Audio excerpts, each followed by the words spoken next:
Salut, juste avant que la vidéo commence, je voulais dire que les théories qui vont être énoncées seront courtes et très simplifiées pour pas que la vidéo dure 20 minutes et que la vidéo parte dans tous les sens. J'espère que ça vous plaira quand même, je vous laisse, on commence tout de suite.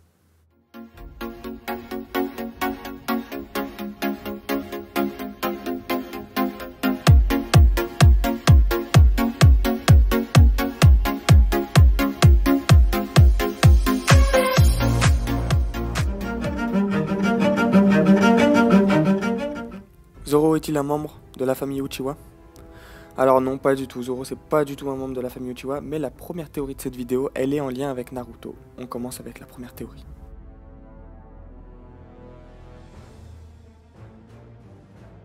Ma première théorie est en relation avec Kakashi attaqué dans le manga Naruto.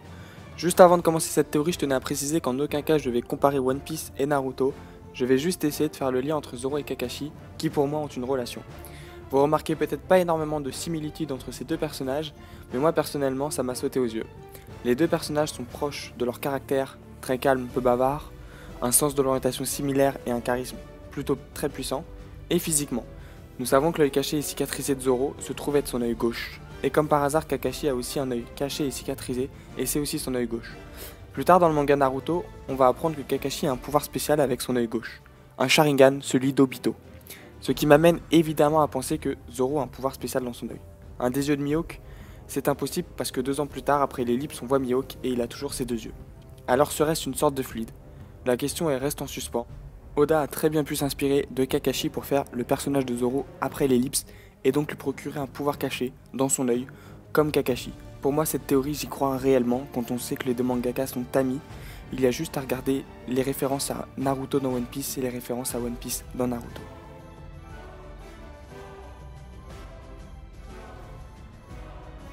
La seconde théorie est en relation avec la technique de Zoro nommée Ashura, qui a été utilisée pour la première fois contre Kaku sur l'île judiciaire d'Enies Lobby. Dans la mythologie hindoue, Ashura est un démon, et quand Zoro se décuple, il se transforme lui-même en démon. Ashura est utilisé avec le sabre de Zoro Sandai Kitetsu, qui renferme donc dans ce sabre le démon. Pendant les 2 ans d'entraînement, Zoro a pu renfermer le démon dans son œil gauche, qu'il a lui-même cicatrisé, ou que Mihawk lui a cicatrisé. En effet, Mihawk a pu l'aider à contrôler ce démon. C'est énormément possible. En effet, Zoro se serait peut-être rendu compte de la dangerosité de cette attaque pour lui-même et pour son équipage, et se serait lui-même fait une cicatrice ou aurait demandé à Mihawk de l'aider à contrôler le démon durant les 2 ans d'entraînement. Ce qui aurait pour conséquence que Ashura a évolué et est devenu encore plus puissant. Je pense que lorsque Zoro ouvrira son œil, ce sera pour affronter un adversaire très puissant, ou voire même son dernier combat, contre Mihawk, ou celui qui tuera Mihawk, comme par exemple Shiryu.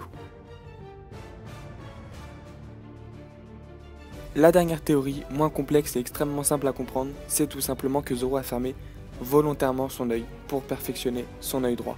En effet, on sait tous que dans le manga, Zoro il aime se donner des difficultés lorsqu'il s'entraîne, il aime aussi les défis, alors ne serait-ce pas tout simplement un entraînement que Mihawk lui a imposé ou qu'il s'est lui-même imposé, c'est extrêmement possible et lorsque Zoro ouvrira son œil, ses techniques de combat et sa puissance seront peut-être multipliées par 2 ou par 3 ou par 4. Ou verra-t-il toutes les attaques arriver et pourra donc les esquiver facilement et moins se blesser? Beaucoup de questions restent encore floues aujourd'hui, et peut-être que Zoro a réellement perdu son œil. Personnellement, ça me plairait pas forcément, même s'il faut l'avouer que comme il est aujourd'hui, il est vraiment badass. Voilà, c'est la fin de la vidéo. Si ça t'a plu, n'hésite pas à mettre un petit pouce bleu. Moi, je te laisse, je te dis bonne journée et à la semaine prochaine, Nakama.